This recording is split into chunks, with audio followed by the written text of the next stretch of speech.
Okay, welcome back, guests. Geoff Beggs here, and these are turbulent times at Hotel Pacifico, as they are everywhere.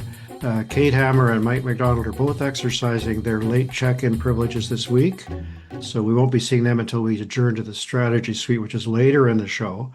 And when they get here, we've got a pretty heavy agenda. The quarterly report is out, the update on the province's finances since the budget. Is it the final verdict on our finances, or is there more to come? David Eby is all smiles these days with news that Mark Carney included two BC projects out of the first five nation-building priorities on his list. There's a lot of grumpiness across the political spectrum among political activists, New Democrats, many fussing about the Premier's comments on temporary foreign workers, a rocky BC Conservative caucus meeting for John Rustad, who apparently was asked to step out for a period of time, and also some beefing among the Green leadership candidates as they get ready for their vote, which is coming in a few days. And we're in the third week of a BC GEU strike, which shows no sign of being resolved very soon. So lots to talk about there. But before we get to it, we have a guest this week who is someone who has packed three illustrious careers, in my count, into a single lifetime. She started as a library worker and a rank and file union activist at the University of Toronto Library and rose through the ranks of the Canadian Union of Public Employees to Secretary Treasurer in 1989, and then became national president until her retirement in 2003. As president of CUPE, Canada's largest public sector union, she was involved in countless campaigns and negotiations from coast to coast. And after her retirement, she moved here to BC. So in 2004, she threw her hat in the ring for the provincial nomination for the NDP in Fairview, where she was narrowly defeated by Gregor Robertson. But just months later, she was swept up into a new job as Secretary of Business Manager of the Hospital Employees Union, where she led the long battle to reverse the devastating wage cuts and privatization the Gordon Campbell government had imposed in its first term. And she led the union to some historic victories in that fight. And then in 2013, she reversed gears or shifted gears again, winning election as NDP MLA for New Westminster. In 2017, newly elected Premier John Horgan made her BC's first Minister of Mental Health and Addictions, a post she held until her third retirement, but probably not her last, in 2022.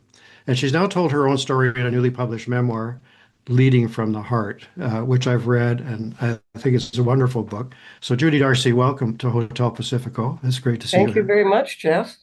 Well, first of Good all, to be here. congratulations on your book. I know a Thank bit you. about books, very hard to write, no matter how easy some people make it seem. And you've got a remarkable story. You're very candid and wide-ranging. I think we would need several podcasts to cover it all. But let's get started and see how far we get. Because as you say in your introduction, your life has been driven by three deeply held values or forces. One is feminism.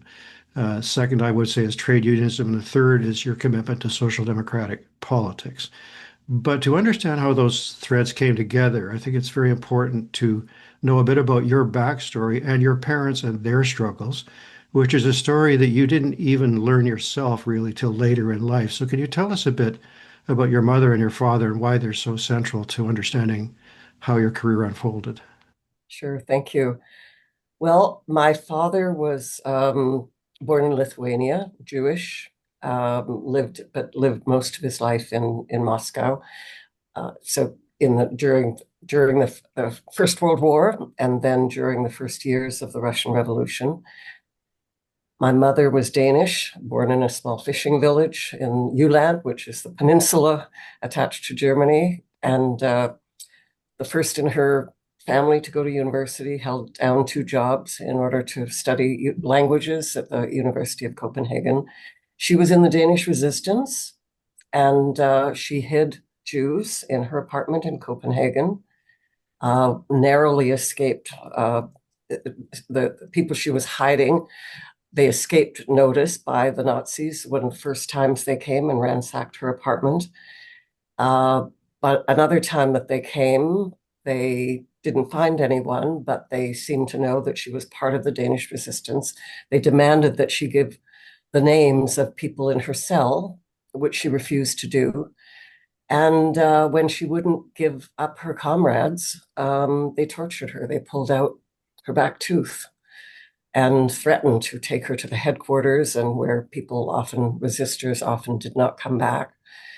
Anyway, she survived it. She met my father when he was working. Well, I'll go back to my father. So he lost family members in the Holocaust in Lithuania, and his father, his sister, her husband, and a small child whose name I don't know. I have her picture. It's on my shelf right there. I don't know her name.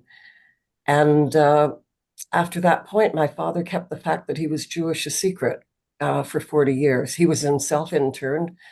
There was this big rescue by British fishing fleet in Dunkirk. He was one of the people left behind, a captain in the French army then, interned as a prisoner of war, saw horrific things, but managed to keep the fact he was Jewish a secret while he was in that camp. And so he survived, but kept it a secret and didn't tell anyone, including his kids. Only my mother knew for many, many years. So my mother, and then there's the loneliness my mother experienced coming to a new land, as many immigrants do.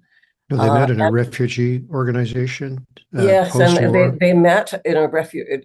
My father was the executive director of an UNRWA, United Nations Relief and Rehabilitation Camp, for displaced persons after the war in Germany. My mother got a job there. That's how they met. Came back to Denmark, where my sister and I were born. And my father went to great lengths. He found in Denmark a Russian Orthodox church, and he had my sister and I baptized there. So I was baptized Ida Maria Judith Boronsky. And after we came to Canada, he changed the Boronsky to Darcy, which was a French name. So I was Ida Maria Judith Darcy, but Judy Darcy for short. And then, even then, I mean, we had no idea. I was in my mid-30s when my father started telling us the story. But You didn't know why, but the repercussions of these traumatic events played yes, out throughout your childhood. Can you just tell us a bit about yeah, how your father interacted with you as a child and how that yeah. impacted you? Well, it was enormous. He was, of course, carried deep trauma and anger and guilt for surviving. And he took that out on his family. He was especially, not physical brutality in my case, or my mother and my sister and brother, my older brother, yes, but psychologically brutal. And that had a devastating impact, especially on my mother, who he was very psychologically abusive to continually. And it was a tough family to grow up in. It's not to say there wasn't love. My mother was intelligent, kind, warm, sensitive human being, and the title of my book is dedicated to her. She's the one who taught me to lead from the heart, and yeah. But yes, those were the influences on me that while not explicitly, led me to want to make social change and to become a feminist and to rethink, how traditional families work and how women are treated in families. I didn't come to that till I left home, but certainly the seeds, the early seeds of my feminism and my desire for social justice came from my parents.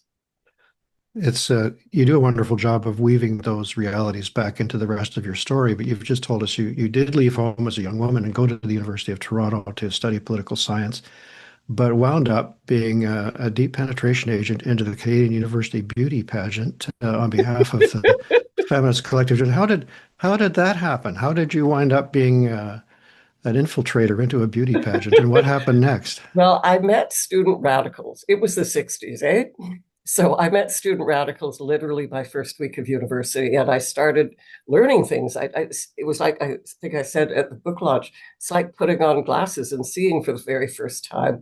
And they just started exposing me to a whole other view of looking at the world. And then I am marching against the war in Vietnam and taking on various issues on campus. And then I attended my first meeting of the Toronto Women's Liberation Movement. That's what we called it, in January 1969. And I was just enthralled, just in awe of these strong, articulate women who were organizing and wanted to change the world. And flash forward a number of months, but not too many. I was still a brand new feminist.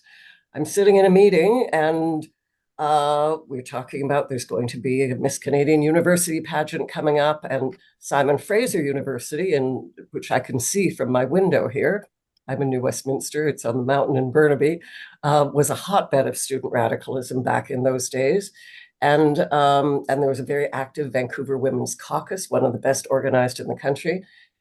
And so the Vancouver Women's Caucus, the official Students' Council at York University, a radical bunch, I guess, they appointed a woman from the Women's Caucus, Janelle Jolly, to be Miss Simon Fraser University to enter a traditional beauty contest. Well, the organizers of the pageant got wind of it. First, they said, you can't enter, you're married. Then, okay, you can't enter because you're a part-time student. And then finally, they just said, your goals and objectives are not the same as the goals and objectives of this beauty pageant. And they disqualified her. So I'm sitting in this meeting of the Toronto Women's Liberation Movement, December 1969. And we're talking about it because they need to find someone to enter the pageant, but this time to go undercover. And I'm just kind of listening with one ear, and then all of a sudden, I hear my name and they're all looking at me and they say, Judy, you're on the Students' Council at York University, aren't you? Do you think you could get to be Miss York University? And I'm like stunned and appalled. And I say, well, no, maybe, I don't think so. I'm sure not entering any bathing suit competition. And I thought that would mean I was off the hook because I'd always been self-conscious about my body. Anyway, as so many women are. And I sure was not going to, walk scantily clad across a stage in a swimsuit. So I thought, I was taking a principled stand, but it was also very much about being self-conscious. So long story short, turns out there is no swimsuit competition. So I have no escape. And so I go to the Students' Council executive, can I be Miss York University? And they're like, they know I'm an avowed feminist. What does she want to do? They debate it for a very long time. And in the end, they say, okay, you can be, just don't tell us what you're up to. And so I become Miss York University and I enter this pageant, pretend to be a beauty contestant for several days, sneak out at night for strategy meetings with the organizers, try to recruit other women from the inside. I won't bother sharing with you all the rituals that you go through at one of these things that, anyway, sexist to the core, but anyway, I persist and I try and persuade a couple of other women to come. And there are a couple of women from Queen's University and Memorial University who are very close, I thought, to maybe walking out with me. Final day, the pageant is on.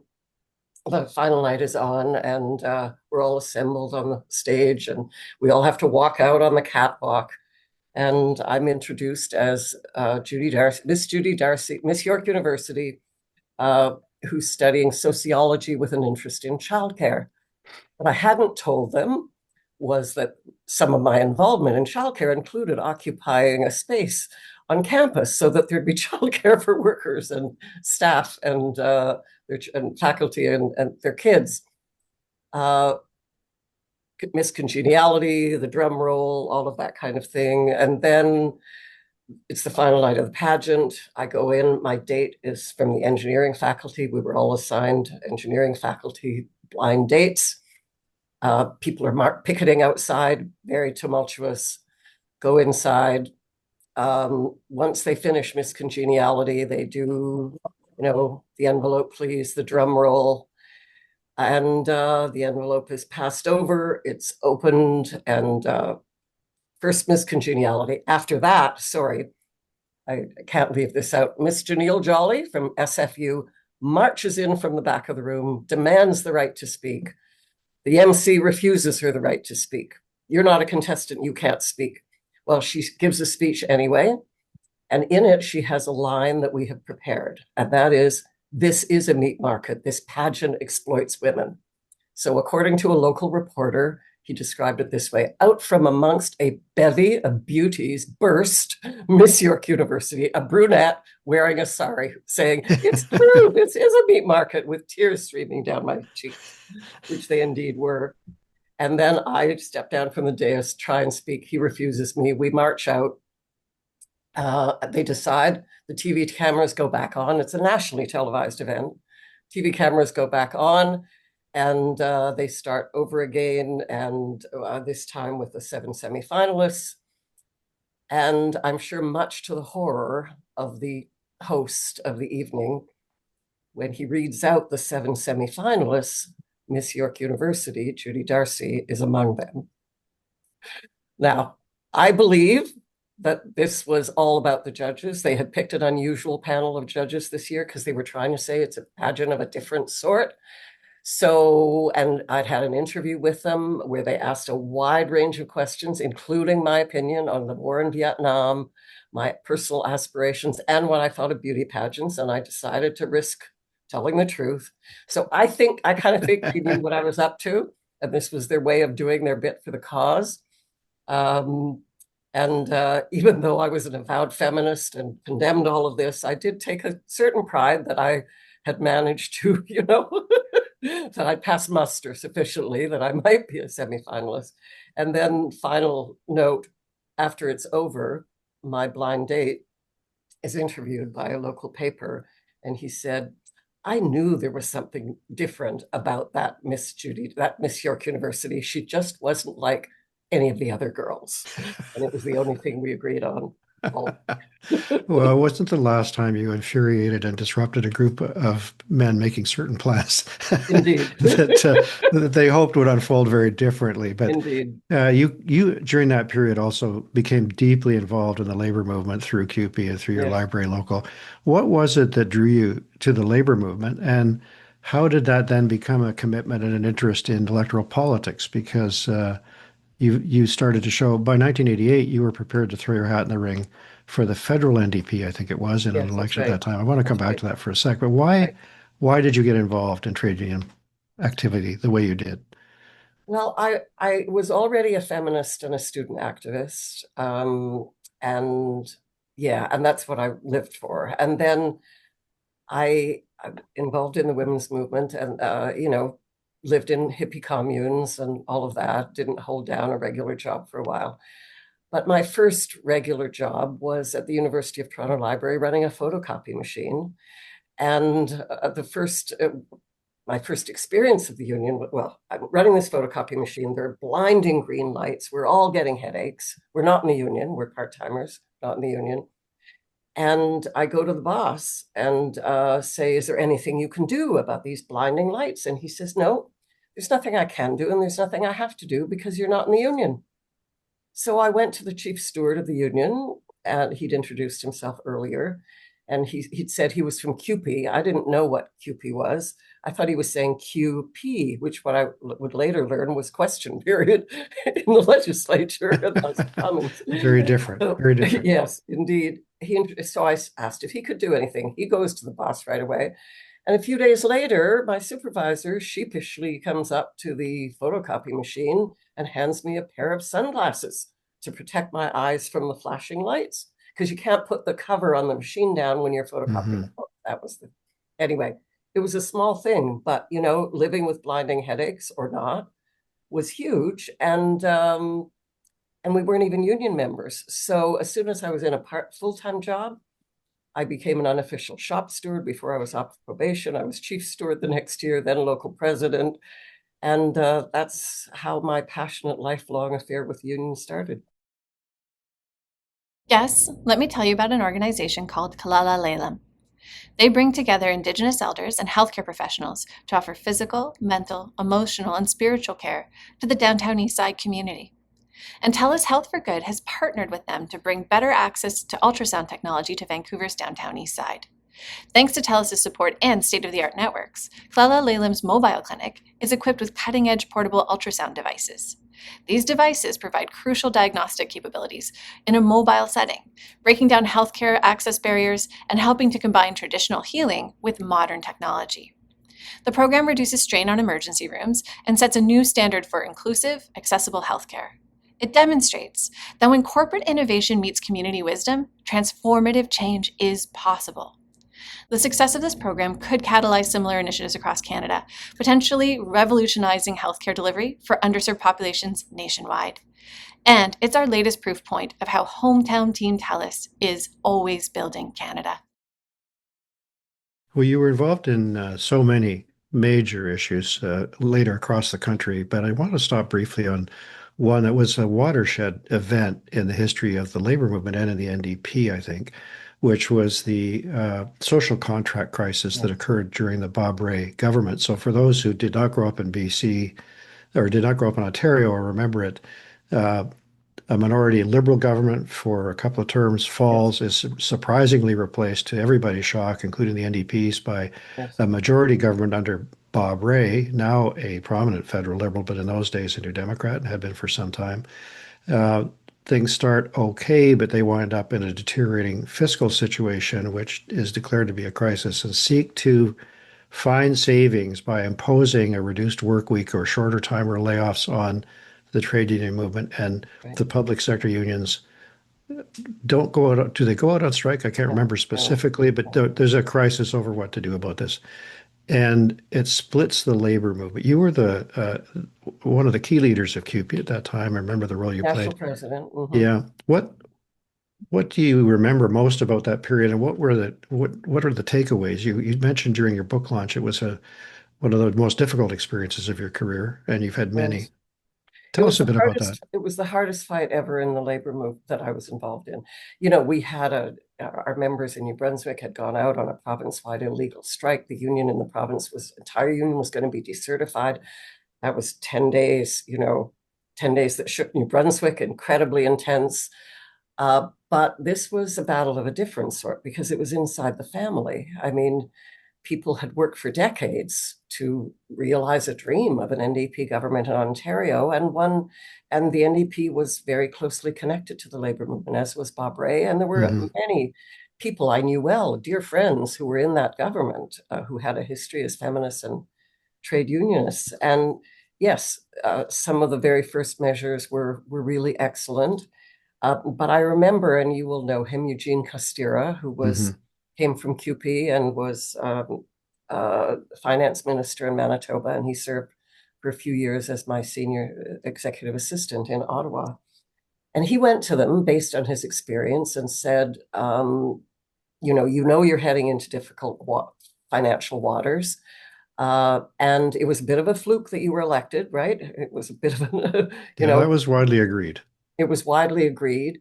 And what's really important is that you think about your legacy. You think about what are those 2 or 3 programs that people will remember the NDP for, so that in the future, that's what you can rely on. You have a history, you have a record. And it's going to be harder for the right to get rid of those. They didn't listen to that. He was from Manitoba. They discounted it. Small province, we're Ontario, right? And they moved very, very quickly to say, we have to slash the deficit and the debt very rapidly. They tried to show us videos from New Zealand where they said that animals in the zoo had to be put down because they ran out of money. And there were several meetings where labor leaders, including myself, put forward solutions, very specific solutions, including one from British Columbia that involved the Harcourt government and Glenn Clark when he was finance minister, The health accord. The healthcare accord that accepted these are difficult fiscal times, and so there's not going to be a lot of money for wage increases. And the government want to do some major transformation in healthcare. And it was a job security accord that said we will engage healthcare workers in that process of change, and they'll be retrained for other jobs in healthcare. And it was a great success. And I remember saying to Bob Rae and distributing copies to the cabinet ministers, if this is what you mean by a social contract, we could talk about this. But if it's about slashing wages, we can't go there. And they didn't listen, and they didn't listen, and they didn't listen. And we stayed for months. And I was the last holdout. I had given up hope, as everyone had, but I knew the repercussions if we walked out. And the repercussions in terms of layoffs, but also in terms of the split. in the labor movement and the party, because in Saskatchewan, the resentment still lingered from 10 years before, where there was a hospital strike when Romano was in power, and that CUPE was blamed for. So I held out for a very long time, and then in the end, we said we just can't do this. And CUPE, unlike many other unions, is very decentralized. So the national leadership or provincial leadership didn't have the power under our constitution to impose a settlement on all of our locals. They had to be negotiated one at a time. I said we can work to set a pattern like they did in healthcare, and then try and persuade our members. But they were hell-bent. They wouldn't listen. And it split the labor movement wide apart. So I think, again, for my own background and for listeners, the private sector unions were in the majority, supportive of the NDP and wanted the public sector unions to take this concession to protect the government and its fiscal situation. But you, as leaders of the public sector unions, were basically unable to impose, especially on behalf of an apparently friendly government, a reduction in work time or wages, which is what the offer was, right? It was an unpaid day off a month. So that was the Ray days, so-called Ray days. Ray days, yes, Ray days, which, actually didn't work, because when you're people are the front lines of healthcare, for instance, are you really going to go short? And they ended up in some hospitals having to bring in people and pay them overtime because someone else was taking an unpaid day off. There was a lot of irrationality to this that was based on extreme fear about what was going to happen fiscally.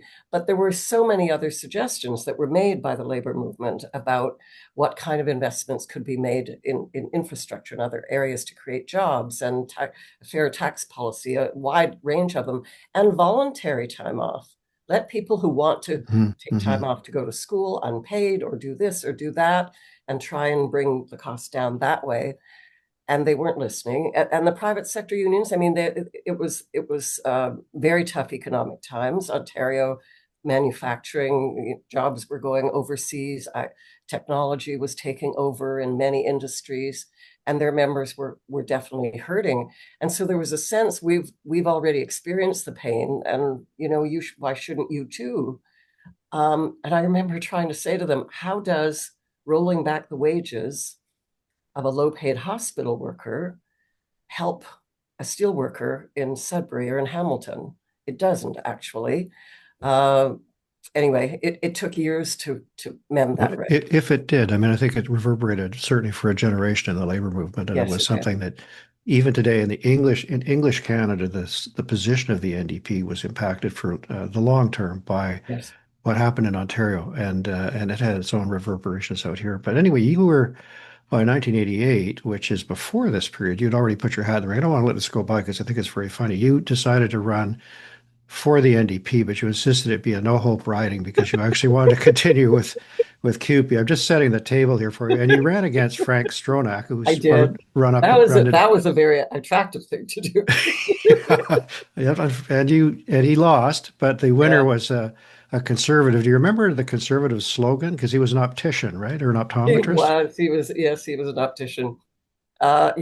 So yes, his best line was, "I've known many of you for years. I've looked into your eyes." I know that's a great political slogan, and one that turned out to be a winner. Oddly enough, it did. Anyway, let's leap forward now over many, many things that happened to you. Get to BC, because you came to BC and you were recruited to lead the Hospital Employees Union, which by then was actually a component of CUPE. And full disclosure, I had worked for the Hospital Employees Union. It was a wonderful experience for just the period before you arrived on the scene. Yes, that's right. But the union was reeling because Premier Gordon Campbell, as he then was starting in it, he was still in his first term, which would turn out to be 3 terms, but he had brought in legislation that not only tore up existing collective agreements, it rolled back wages and forced thousands and thousands of HEU members into private sector jobs in the same job, often with a private sector employer. That's right. So this was this was an amazing thing that you did, and then taking the job on. But one of your first acts was to reach out to Gordon Campbell Why was that something you thought was important to do? Because it wasn't something the HU leadership it hadn't occurred to them at that stage. Well, I started in March of 2005, and Gordon Campbell was reelected, and the HU worked very hard to defeat him, but he won. And in May, I think he won. The election was in May. So I suggested that we write to him and say we're going to have to we disagree with all kinds of things you've done, the wage rollback, the layoffs, the privatization. But we're part of the solution. We're not the problem. And we'd like to meet with you and talk about how we can be part of the solution, because we represent people on the front lines of healthcare, and we have a lot of things to offer. So first I got back, after being in government, I kind of know more how the process works. First, I get back a letter. I assume that was drafted by an ministerial assistant or whatever. It was quite snarky in tone, that basically said, well, you're the ones that created all. Let's leave the confrontation behind with what I said. Well, you're the ones that created all of the confrontation, and then didn't say that we were going to meet. But if end of August or whatever, early September, they get back in touch and they say, yes, they'd be more than willing to meet. So we go prepared with a very specific proposal. We go to the cabinet office down by the convention center, and he escorts me into the room. He's there with Penny Ballum, who was the deputy minister of health, and George Abbott, who was the minister of health, and gestures to me to take the seat beside him. And I say, I wish I could, Premier, but I've got this neck thing. So can I sit opposite you? Oh, what's wrong, Judy? He's showing all this kindness. What's wrong? Oh, well, Premier, I wish I could tell you it was a battle injury on a picket line, but in fact, I was stargazing on Main Island and I threw my neck out. Anyway, we break the ice. The HU executive members who are with me, I mean, he's made their lives hell. He's destroyed jobs and lives and families. And so they're having a little bit of, this is not easy for them. They've agreed to do it, but it's not easy for them. And it's not, and you can see he's thinking these people are the devil incarnate, and yet here we are in the same room together.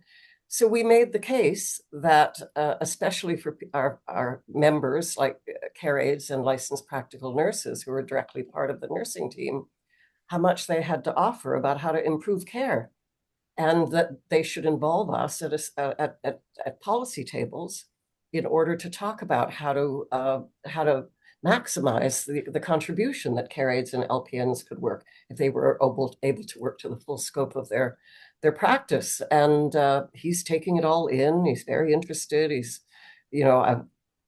I'd never met the guy personally before, but he was sure being a good politician that day, very smiley. And George Abbott is kind of looking, he's taking it in. He's a little dubious, but, and Penny Ballum, after the meeting, follows me out into the hallway. And by the elevator, she says, are you serious about this, Judy? And I said, yeah, absolutely, dead serious. And then she says, okay, we're going to make it happen. And we did. And they set up policy tables that involved with the senior officials, and made some really important progress in that area. Now, we were not under any illusions that we were going to change his mind about privatization, and the privatization continued, and the battles at the labor board and in the courts for these workers who'd been laid off. This is the private sector workers now, who to reorganize them, to be able to represent them, to bargain contracts, firings of people who stepped forward to organize for the union. All of that continued, but we did make progress on that front, and that was really important. It made a difference not just for those healthcare workers, but for the seniors and patients that they cared for. Well, you had a really grinding set of negotiations with the Campbell government in the context of Carol Taylor as finance minister, where she had, I forget which year it was, 2003, 4, or something like that, brought in a special bonus to 2006. Yeah, 2006, that was the first round of bargaining that I did. So there was a fair amount of recovery there, and you were able to cap layoffs of your That's membership in that round and subsequently make further gains. But the legal victory that was won after a lot of struggle with the legal counsel Joe Harvey, one of the most eminent constitutional lawyers in Yes. Canada, had a profound impact, not just on HEU, but the whole labor movement. Can you tell us briefly about that? Oh yeah, and it started before I got there. That case had been launched by healthcare unions before I arrived, but we certainly decided we're going to take it all the way to the Supreme Court of Canada. Yes, the Gordon Campbell government had torn up the collective agreement, but they'd also specifically by law prohibited healthcare unions from being able to negotiate around issues related to job security or employment protections in the future. And not just for the present, but for the future, explicitly barred from doing so, and also barred from something called successor rights, which basically means if one contractor is replaced by another or one employer replaced by another, the workers still keep their jobs and their collective agreement. It's barred from that part of the labor code as well. So the case wound its way through the courts, and eventually in 2007 was heard by the Supreme Court of Canada. I still remember the day we were in the HEU boardroom in Burnaby, and we're all gathered. We're on 3 hours time difference, of course, from Ottawa, and we're gathered around the table, ready with our speakerphone for when Joe Arve calls from Ottawa, and the phone rings, and he's speaking very quietly because he's still at the Supreme Court, and he says, "We won." We won. And we're like, and then he starts to explain it, and we're jumping up and down for joy. It was such a moment of jubilation. And then he started to explain. What their reasoning was, and basically they just, in the past, the Supreme Court of Canada had ruled that it was the right of someone to join a union, but they had mainly dealt with rights as collective rights, as individual rights, not collective rights. Right. This was the very first time in the history of the Supreme Court of Canada and in labor history that they decided that collective bargaining rights were charter protected rights. And that based on that, and that overturned previous jurisprudence in the Supreme Court. They broke entirely new ground here. And they said, therefore, that the laws that had been passed in British Columbia violated those rights, because this was and this was the case the union had made, this was such a fundamental issue. Like, unions are about bargaining and protecting members. So if you're not allowed to bargain about something as fundamental as whether you have a job, then that's a violation of charter rights. And so it was historic. And later that day, the building filled up with reporters. The staff were dancing jigs. It was an incredible moment. Now, the government still made it very hard for us to negotiate afterwards a settlement for those workers, but it was a huge victory for and reverberated again. In Canada. Big impact right across Canada for working That's right. people. Yeah, huge. What's the deal with cold plunges? They're pretty popular right now. I don't get it. They're trendy, invigorating, and apparently they build resilience. Who knew that taking cold showers to save money on heating would turn into a wellness craze? Luckily, for me, saving energy doesn't mean giving up hot showers. Across BC, thousands of people made their homes and businesses more efficient last year, and it was all possible thanks to our sponsor, FortisBC. And the impact? Pretty impressive. In 2024 alone, with the help of rebates, FortisBC customers managed to cut their gas and electricity use enough to lower emissions by almost 1 million tons. How did that happen? Through insulation upgrades, energy-efficient heating and cooling systems, and money-saving rebates. Even local producers got in on it. Canoe Forest Products in Salmon Arm is just one example. They manufacture plywood, a key material for retrofits and new builds, and are slashing energy use while boosting business. So go ahead and leave the cold plunges to the spas. Check out the rebates at fortisbc.com/rebates. FortisBC, energy for a better BC and a better podcast. You have written in your book a lot, as I would expect and people would expect, about sexism, about bullying that you experienced on the job. And so you worked usually in leadership in very big organizations like CUPE and also pretty big organizations like HEU, which was, however, about 90% women. That's right. That's Was it a right. different experience working for a women's union like that? Not only women's union, of course, but overwhelmingly women in it. It was, yes, it was absolutely, and a very strong tradition. You know, it had women leaders before. Carmela Alvarado, and Mary LaPlante was the longtime financial secretary, and yes, a very progressive culture. But in CUPE also had, I mean, CUPE had the very first woman leader of any trade union in Canada. Grace Hartman. Grace Hartman. Grace Yeah. Hartman, who's also read a book called A Woman for Her Time, that is an excellent read. I didn't think she went nearly far enough back then when I was a young feminist trade union activist. And then when I stepped into her shoes many years later, I learned how many glass ceilings she had to break through.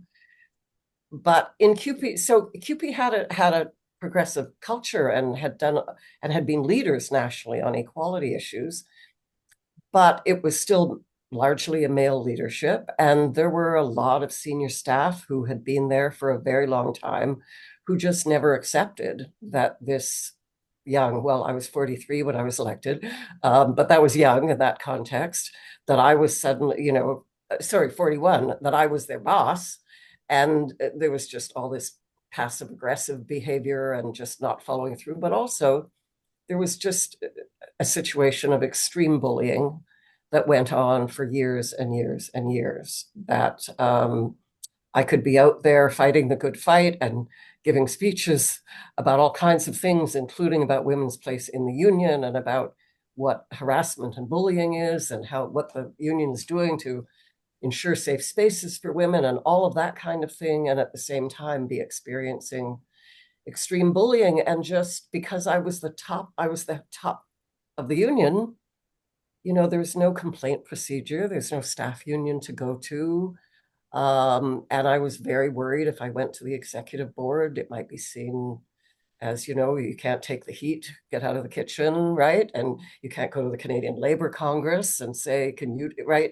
It just, and I think we're hearing, I mean, women, rank and file women in workplace experience this kind of thing all the time. So I'm not trying to overstate what I went through. But it certainly, one woman once said it was a joy stealer, which it was indeed, but it also just saps your morale and your energy. And you kind of have to put on psychological armor in order to keep going. And I decided to write about it in the book because it's still hard. We've had the Me Too movement, and that's made a huge difference. And various women in politics, federally, provincially, have come forward and spoken about it. But I thought it was important for me to also speak about it publicly or write about it so that it encourages other women to step forward, and it encourages that we find a way for women or other people who are experiencing bullying, harassment, wherever they are situated in a workplace or an organization, that they have some place to go.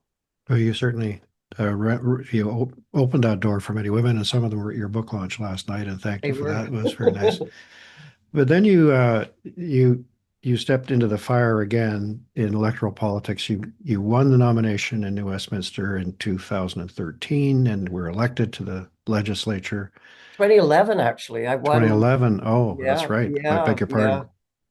Well, But because we thought there was going to be a fall election. right. Christy Clark had just taken over as leader, and she said, I want my own mandate from the people. So it was 2011, August 31st, 2011.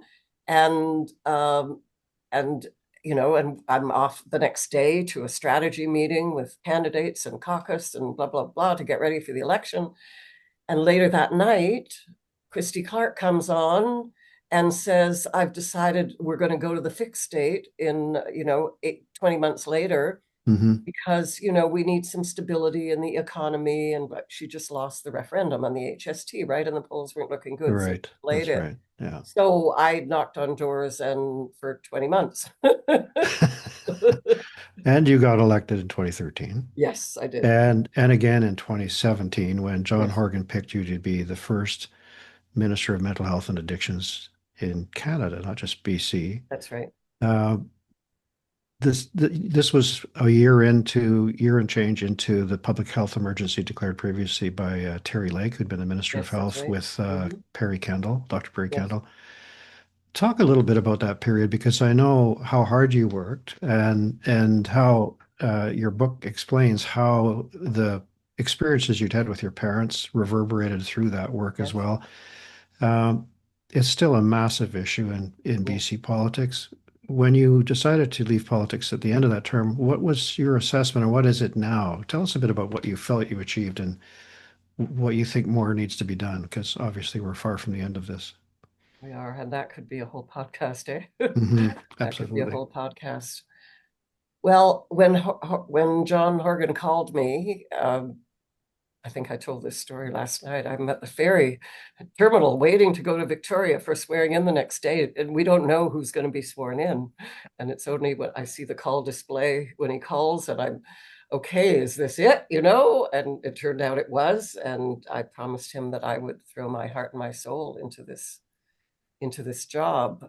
I was, uh, I knew it was going to be tough. The toxic drug crisis was already, well, it was already a public health emergency. And even that day, we went over after the swearing in, we went over to the legislature and opened the doors, the people's house, and it was jam packed. And I had my first inkling of how really hard it was going to be when I ended up, there was a staff person assigned to me. It was so crowded. We lost touch with each other. And I'm in a corridor in the east, headed to the East Wing. And I start being surrounded by people who've come looking for me to talk about the challenges that they're personally facing or that their families are facing, and just wanting to know how to get help. I didn't even have a business card. I didn't have pen and paper with me. I had no staff with me, and it was overwhelming. A woman who I recognized but didn't know, she's passing by. She sees what's happening. She stops. She takes charge. She asks people to line up so that I can hear their stories one at a time, and then I, eventually, the thing closes and I make my way away. But that's when I kind of, took a really deep breath and just realized how enormous the need was in the province that needed to be filled. So I had an intensive learning curve, both from, learning what a fentanyl is, how it works, how it affects people, how people die from it. And I relived my mother's death. My mother took a huge amount of barbiturates and died by suicide, sat by her bedside for most of that time when she was in a coma. So I relived that. And then I just dug in and started visiting people on the front lines in order to understand, just to understand firsthand from people who worked on the front lines, people who were living themselves with severe addictions or mental health issues, and families who were crying out for help. And realized really early on how divided the sector was. Mm-hmm. So you had people who said the only answer is complete abstinence-based treatment bed with no, and you're kicked out if you relapse, even though addiction is a chronic recurring disorder, Right. disease. And then people who said we should just open up the drug market entirely and allow people to sell whatever drugs in whatever fashion. So we had to work really hard to try and bring people together and say, surely our common ground here is that we want to save lives and that we want to build a comprehensive system of mental health and addictions care. So we tried to work on both of those fronts at once. We didn't have a lot of money. It was a new government, tons of commitments, bold ones, wonderful ones, $10 a day childcare, the Clean BC plan, housing, folks, young people aging out of care, getting support to go to university. It was a long list and a wonderful list. So we didn't get nearly the money that we needed, and we had to get started. So we got started by doing direct things to help to prevent people from dying, like harm reduction, Naloxone kits. Naloxone kits, Suboxone and methadone, and those sorts of things. And at the same time, we started investing more in youth mental health, because we knew that the majority of mental health issues for young people begin when they're, begin far before they sort of mature and come full blown. So we invested in Foundry in a big way, a one-stop shop for youth age 12 to 24, where you could walk in and be seen right away and be surrounded by a team of healthcare professionals and peer support.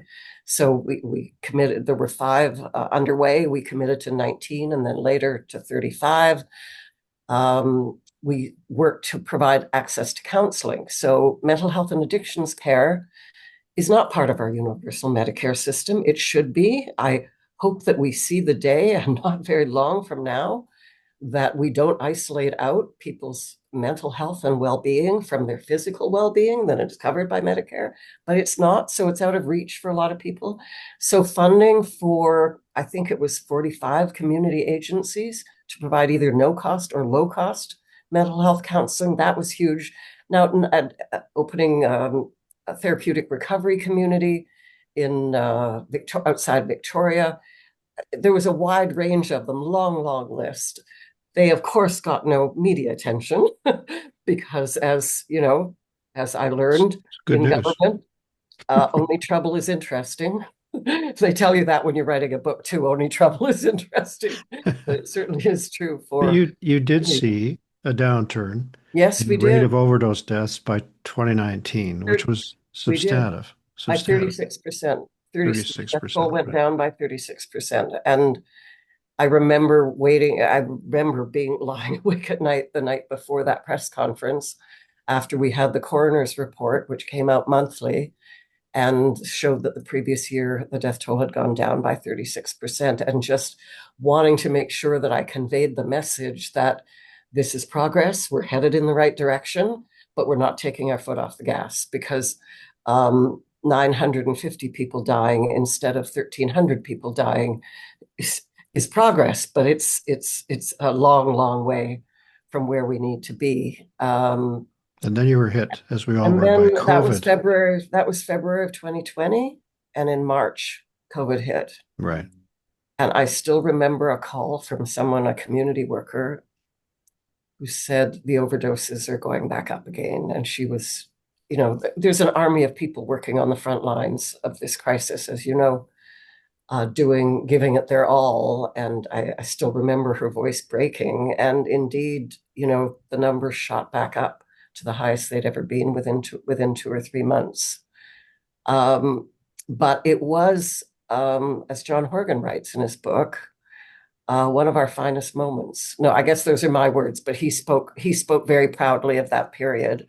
Mm-hmm. And I think it was, we learned to turn on a dime. Mm-hmm. And in my little ministry, tiny but powerful, well, not so much power, tiny and determined and passionate,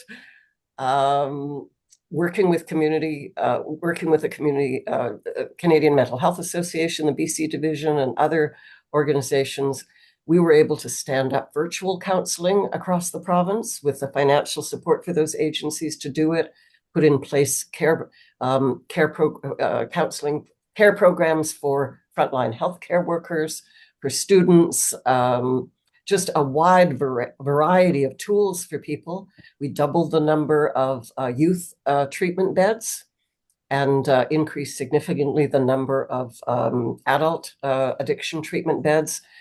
And we also moved ahead with expanding access to alternative prescription medications for people for whom baseline drugs like Suboxone and methadone didn't work, otherwise known as safer supply, but really alternative prescription medications for people who were most at risk in what was now a dual health emergency, the toxic drug crisis and the pandemic. Right. Well, you're the first, I think, person with direct experience in that crisis who's actually written an account, however Yes. preliminary, of what happened. And I think that in itself is a really invaluable contribution of your book because it gives your very specific view of how things unfolded and what worked and didn't work, and some of the controversies that occurred inside government, which I was familiar with because I was in the same government. But Right. I think we're out of time. I'd love to go on for hours and hours, but um, and maybe we'll get a chance to do that privately. But Judy, I want to thank you again, congratulate you for the book. I think it's a really unique insight from someone who's seen it from so many different perspectives. And there's a lot of people in this book that the political nerds in our audience might want to hear more about. Ralph Klein makes a cameo appearance. Oh God. Oh yes. Oh yes. Frank McKenna walks through. On the more positive side, Bob White, who's one of the most important leaders Mm. the labor movement's ever No produced, a question. very No progressive question. person, and Jack Layton. So if you like politics, there's a lot for you here. If you like the labor movement, there's a ton for you here. If you're interested in feminism and how all three fit together, this is about the only place you can go to find out.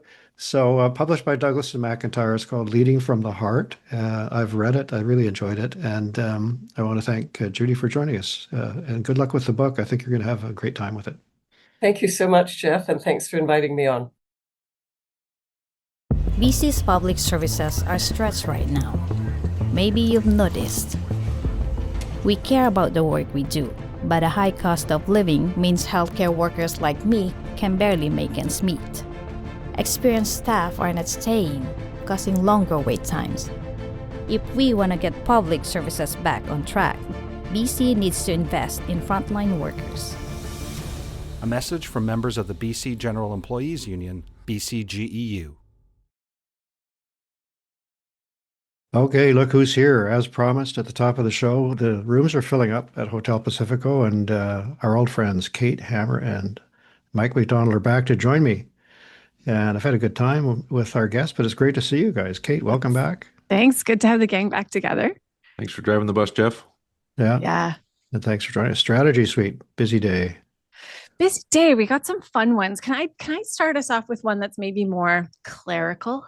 We'll talk about the province's quarterly report on finances. And I want to kick us off. I mean, we can talk about revenues and expenditures, but let's talk about these tobacco payments just for a minute. And I want to start with you, Geoff, because my reaction was just, how the heck did they convince finance to let them book the full settlement on tobacco in 1 year? That seems this was far-fetched. Yeah, your reaction was exactly the reaction of the reporters listing on the line during the news conference where Brenda Bailey went through the quarterly report, and she had staff there who were not allowed to attribute comments to, who said straight up, yes, this was our recommendation. So what basically happened here in a nutshell is that the province got an agreement, as all provinces did, with tobacco companies to pay billions and billions of dollars to make up for some of the losses that provinces have suffered due to tobacco use. And provinces, as it turns out, are dealing with that in different ways in their books. What BC did was decide to take the entire share available to BC, put it into the current year in one lump, and that had the effect of reducing the deficit by $2.6 billion. But this morning, when I got up, I saw the Auditor General saying that was a correct way to manage this issue, but they should have put it in the previous fiscal year. The funny thing here is that Vaughn Palmer, who is the one-person encyclopedic history of legislative affairs, was pretty hard on the minister in the news conference, well within professional bounds, to say, look, for years and years and years, the province has had a different view about how to book this kind of thing, and the Auditor General disagreed. Now when it suits you, you're changing it to this arrangement. But the Auditor General is saying, yeah, it's fair enough. So now the terminology has switched from sort of boondoggle or cover-up to or budget fudging to windfall. Is the latest thing that I see some reporters But doing. it's not But it an had the effect. it's not an actual windfall because the cash doesn't show up. Or it's showing up over 18 years, right? Well, So the they're- arrival of the settlement was the windfall. Yeah. Yeah, so they're they're accounting for future cash, and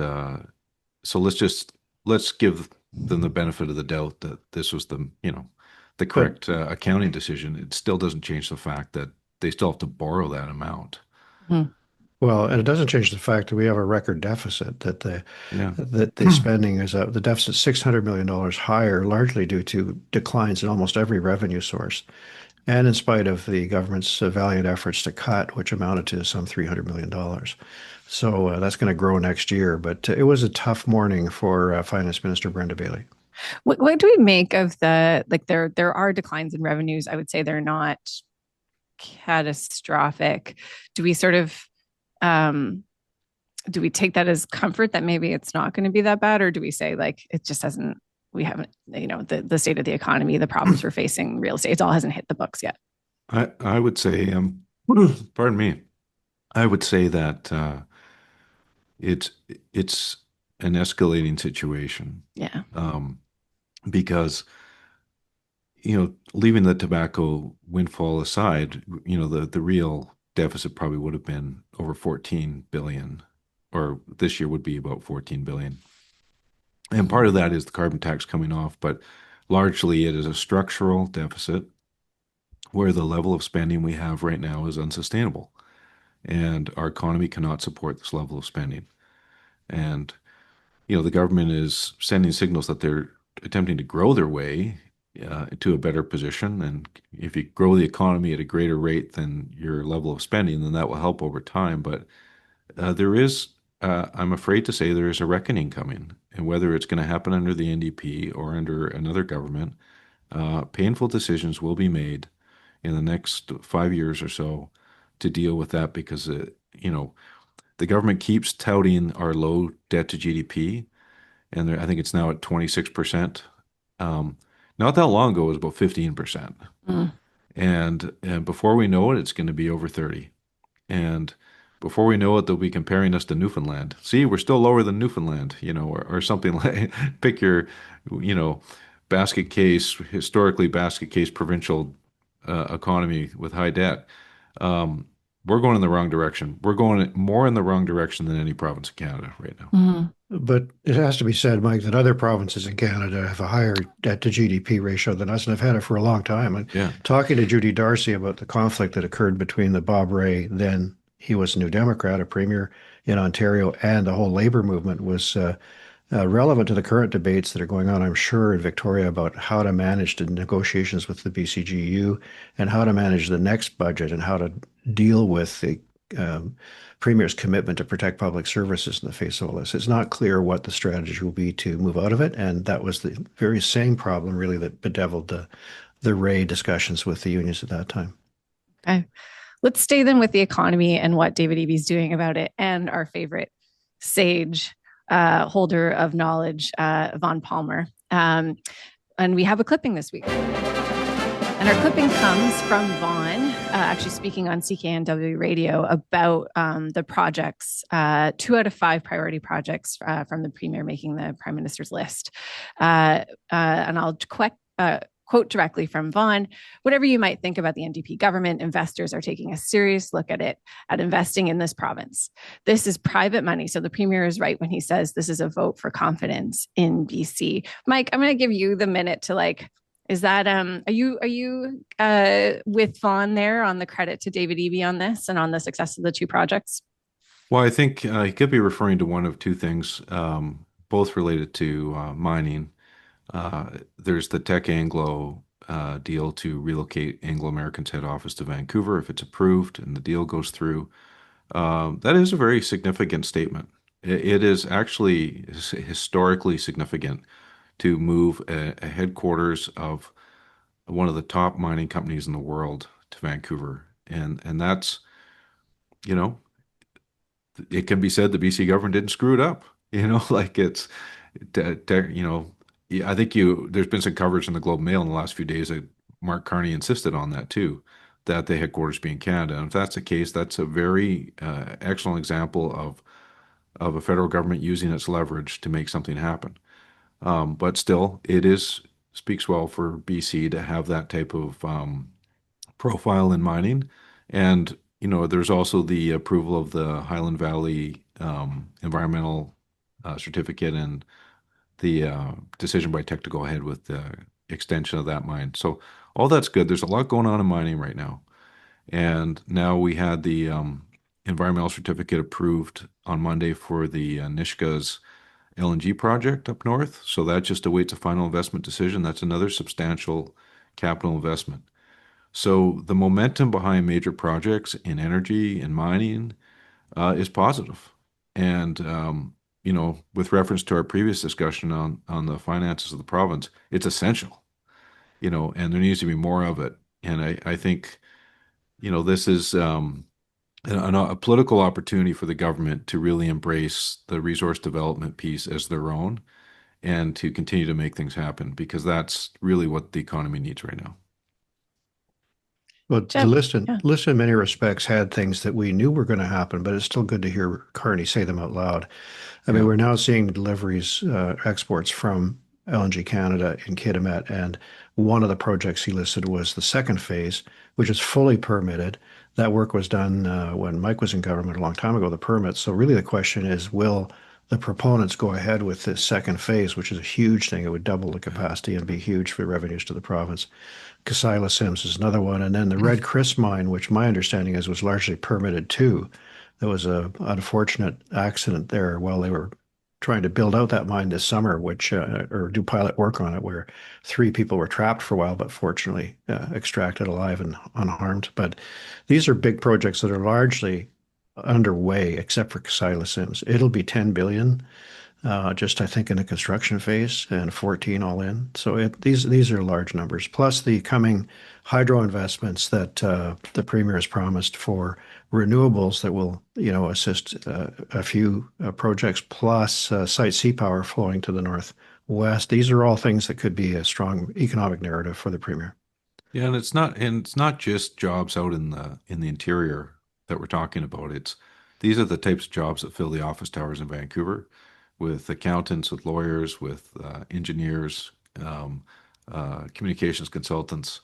So it's these do power the economy, and there's lots of high tech involved in it too. So I think sometimes in BC we need to embrace what we are. We have this abundance of natural resources that the world wants, and there are environmental issues with it. There's certainly Indigenous consent required for the development of these things, but we're Canadians. We can do these things. We can figure it out. All right, let's move to some more drama, and I want to sum up, I guess, like drama happening for all the 3 big parties here. I'll start with the New Democrats because I think Geoff, I think you probably covered this a bit with Judy, just the state of labor and the labor movement and open revolt. Move to the Greens, who are having up in a tizzy about membership validation and their own leadership race. And then with the Conservatives, who had their leadership review, Restad was asked to leave a caucus meeting, maybe like they just more drama that I think we predicted would happen there. All of this, I'm going to say too, guilty of saying this is kind of the Politico insider stuff. I don't know how much the public pays attention to these dramas. But am I being too flip, Mike? Is there a fix for any of these, or big problems that are a fix for any of these? Well, political parties always have drama at the best of times. Maybe we should unpack this a little bit. Let's start with the NDP, Geoff. David Eby made some comments in the past week that I think I maybe cut you short, and you were about to jump on it last week when we were talking on the pod, that he drew some fire from within the NDP over his comments on temporary foreign workers. And well, especially he came back from holidays and made some extemporaneous comments. One about temporary foreign workers that was really kind of dropped into a conversation about something else. I think they were announcing some school expansions in Surrey.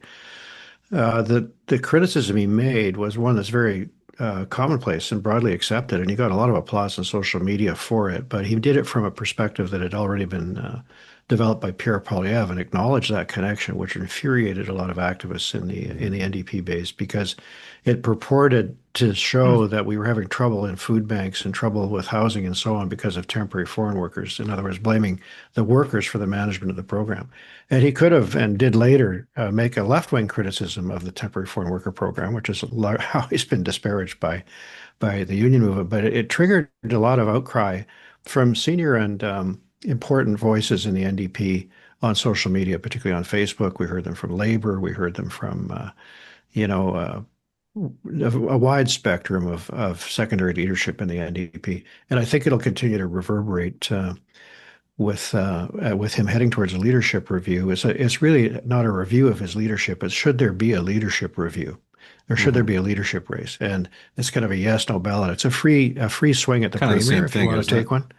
Yeah, kind of. But this is where people say, well, how much support? We saw the resignation of the Liberal leader in Ontario yesterday because she got 57% support in a similar kind of vote. So it's a bit of dangerous territory. The public would not understand the debate if they were to listen to it closely, probably. They generally, the public liked what Eby said, as far as I could tell, because it seemed to be anti-immigration. But also he made comments about the Cowichan decision that infuriated the First Nations Leadership Council, and also spoke briefly, very, very briefly, in tight bounds about the dispute with the BCGU, which inflamed Labour opinion even more. So there's a lot of people in the NDP secondary leadership, as I would put it, that are annoyed at the Premier. And it's going to be important to see how that plays out at the convention, because he could get a dent in his fender, I think, from that report, the way things are going. Well, there's a few dents in the Conservative fender. That sounds a bit. They're missing a windshield, I think. Well, I mean, Richard Zussman's had some good reporting on this.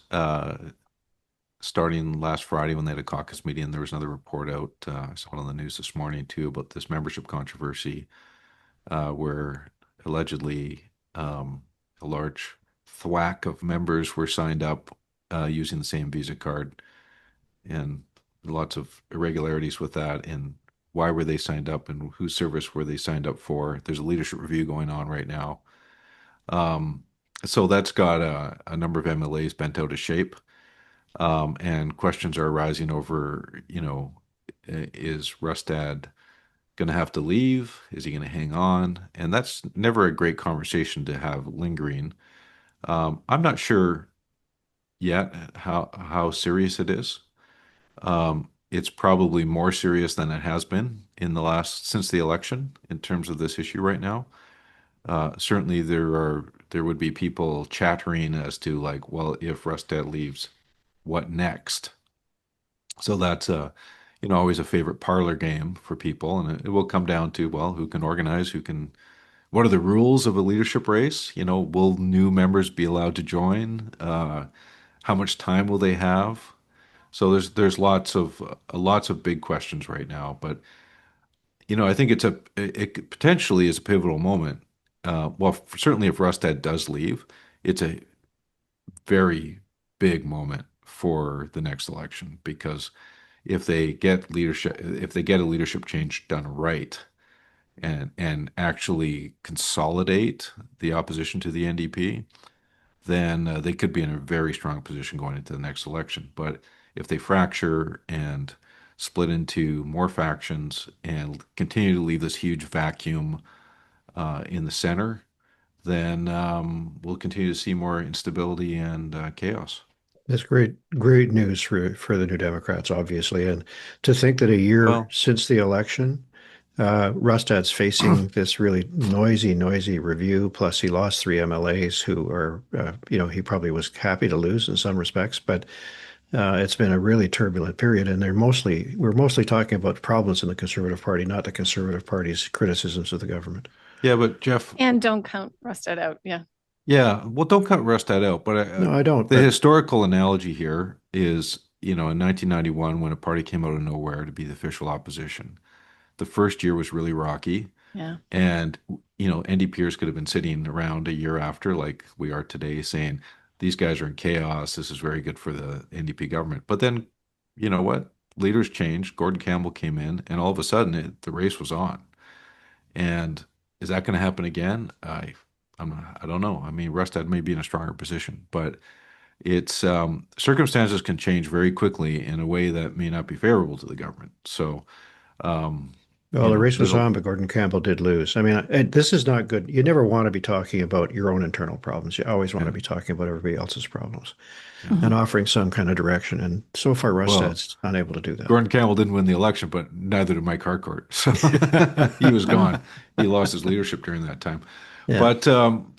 But on this issue of memberships, and this is an issue that has bedeviled all parties, including the Greens right now. And I'll just put it out there right now.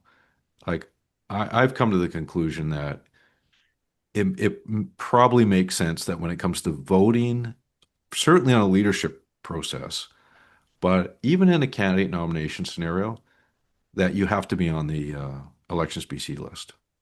Like you must be registered as a voter on Elections BC, and if anybody monkeys around with that, that's an offense. Mhm. And it also may help. It could help. There, I don't know how far I want to go with this, but you might even if you register as a party supporter through Elections BC, it would prevent people from doing it more than one party at a time. You know, so this is similar to the U.S. Basically, you register as a Republican or a Democrat or a independent. But I think we need to start thinking about that because I honestly don't think parties can be trusted to do it. There's too many headaches, and I don't know why parties want to have that problem either now. I just Well, I think, don't think they do. It's just that some of their members always are inspired to try goofy stuff. I think that's mostly yeah, what happens. It's not that the parties are setting out to corrupt the process. I Mhm. don't even believe that in no. the Conservatives' case. Well, yes, but there's not a lot of transparency on these processes when it comes down to it. Well, I can't explain to you what's going on in the Green Party, but it's a similar thing. Emily Lowen, who Yeah. seems to be the insurgent, there's two young candidates, Emily Lowen and Adam, I can't remember his last name suddenly. Renmer John, Aikens, yeah. that's right. And then Jonathan Kerr is clearly the establishment candidate, had a debate. Well, they had tea together last weekend on a streamed broadcast, but it's only so the only real pushing and shoving came around some of the concerns about registration. The bar was lowered, as I understand it, dramatically, and I question this too, so that it was virtually free if you were under 30 to become a member, but it was a bit more onerous if you were above 30. And but generally, the bar was very, very low, and thousands of people were signed up. And then Emily Lowen's team was concerned at the end that the party lacked the capacity to validate these new voters, and so on and so forth. Everybody was prepared to agree that it was a tempest in a teapot during their leadership debate. But my main takeaway from the leadership debate was this, because we've talked about carbon tax a lot. None of the candidates would try to bring back the carbon tax, which is interesting in a Green Party debate. And I think we may see an upset here with Jonathan Kerr, the establishment guy, going down before a social media driven campaign by Emily Lowen, who has been very, very active and had a broad range of pretty high profile endorsements. We'll see. I have no idea really. I know very little about the inner workings of the Green Party, but she's shown more moxie than the other two. All right. Can we move now to jokes? Yes. Me? Because so I'm sure listeners have heard now it was revealed there was a $450,000 contract for the premier to have a joke writer. And the Conservatives are in an uproar.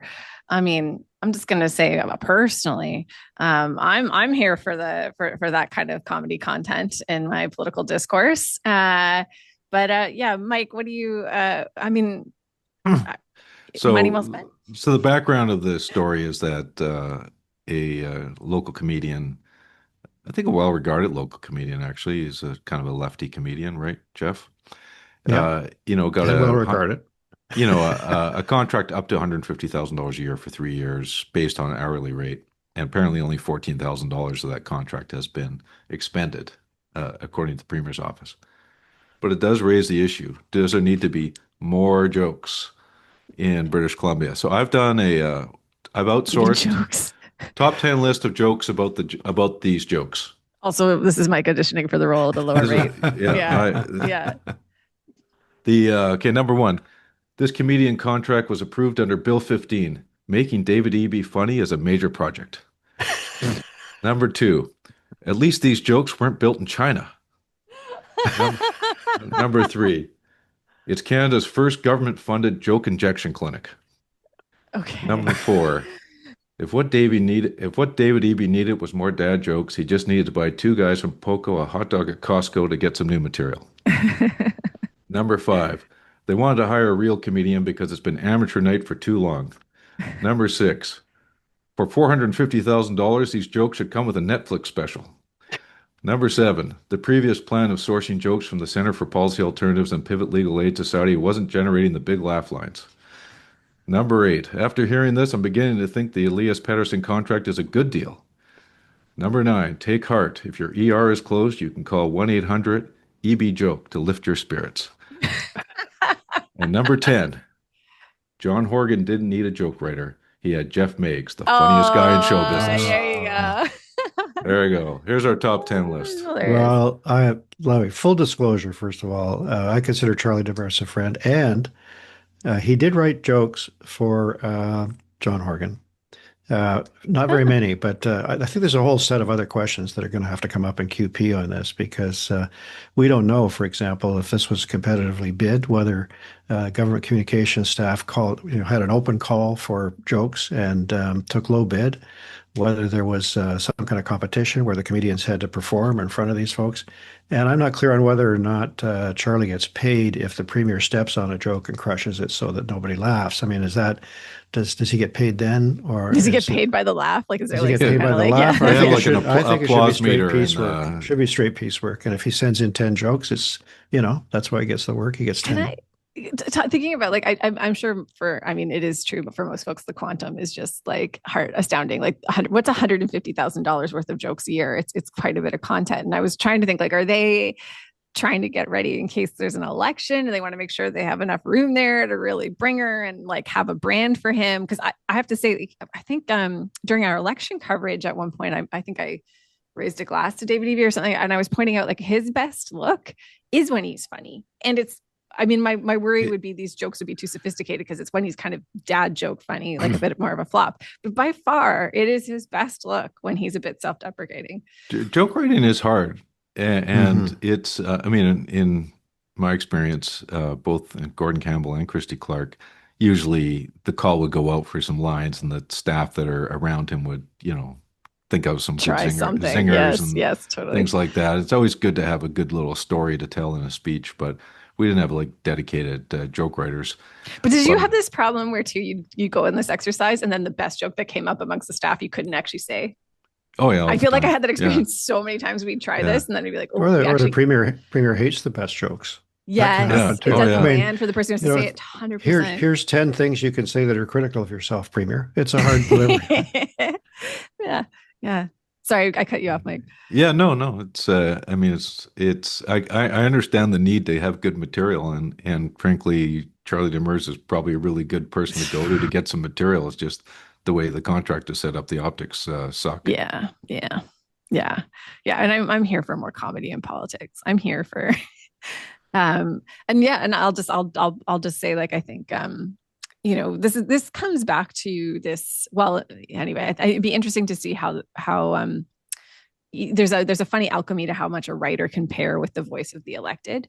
But I'll just say, like, for David Eby, I could say if we were going to an election period, I'd absolutely be thinking about how to bring forward that side of him, because it's that danger of him looking elite and wonky, and he just washes that away when he lands. Like, I've seen him a few times in a few speeches just really come across as like genuinely funny, and it's that it gives you that vibe of like, I want to hang out with this guy.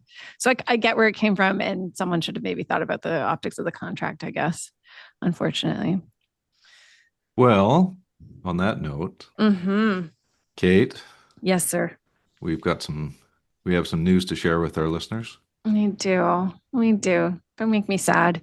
So I am going to have to step away as I step into the interim CEO role here at the foundation, and try and manage a few other things in my life. Regrettably, a renovation. A renovation. Thanks. Shout out my class and a bit of part-time school, couple of dependents, husband I genuinely like, friends I want to see, all of it.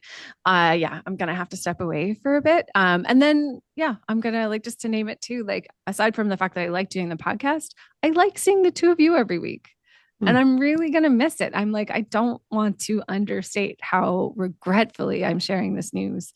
But yeah, this is the right move for me right now. Well, we're going to characterize this as you're taking a break. Mm-hmm. And we hope to have you back in action some point down the road. There's always a room at the hotel for you, Kate. So Geoff and I will we'll manage in your absence, and we'll figure out a few little with difficulty. Yeah, with difficulty, but we'll figure out a few little tricks and new looks for the listeners while you're taking a break, and we'll try to fill your heels. Amazing. Well, yeah. Now, well, while you're doing a little run of the hotel, I'm glad to pop in and talk about the fixtures and see what's going on. You know, I'm not too far. So hopefully it won't be too long before I see you guys again. Well, it's important work, Kate. So thanks for taking it on. And we'll, as Mike says, keep a room available. Well, let's go straight to the minibar. You know, Geoff, you can join me in this just to continue on, raising a glass to you, Kate. You're kind of a founding spirit of this podcast, obviously. And when we started putting it together, it took almost a year to get this pod off the ground. And there were a lot of discussions that went into it with a great team at air quotes. Spent a lot of time thinking about how to set it up, what the vibe would be. And raise a glass to you, because it was the best decision I made, was reaching out to you to be my pod partner on it. And then similarly, Geoff came along, and we've had a great dynamic for almost 2 years here. Yeah. So for the listeners, Mike and I were a little scared of Geoff. We weren't sure if he'd curmudgeon us or buy in, and he was from the gate super friendly, full of ideas and in. So that was a pleasant surprise. Yeah, I don't know what you're worried about. So big glass raised to you, Kate. Thanks, Mike. Yeah, at the risk of repeating myself, I'm going to raise my glass to Charlie Demers, because if people in BC didn't know his name before, they do now. It'll be interesting to see if he can uphold. I'm sure he will deliver lots of laughs to people who are now suddenly dialing into Charlie Demers to see what he's all about. He also is a crime writer. He's a multi-talented person. So he's got a series of crime interesting detective stories out there about Vancouver, and many, many things in the Charlie Demers CV to take a look at. Not just his colossal contract with David Eby. Well, I hope Charlie and Michael Bryant catch up. I feel like they could have a D. Yeah, Bryant was underpaid in retrospect. In hindsight, and also relatively funny guy. So that would be a good pairing. Good one. Yeah. Well, I'm gonna. I hope this one, there's not too much. The quotient of warm fuzzies isn't too high on this one, but I want to raise my glass to the two of you, and I want to raise my glass to the two of you because with news out of the States, all the discussions about political division, I'm so grateful every time. Why am I verklempt? Ugh.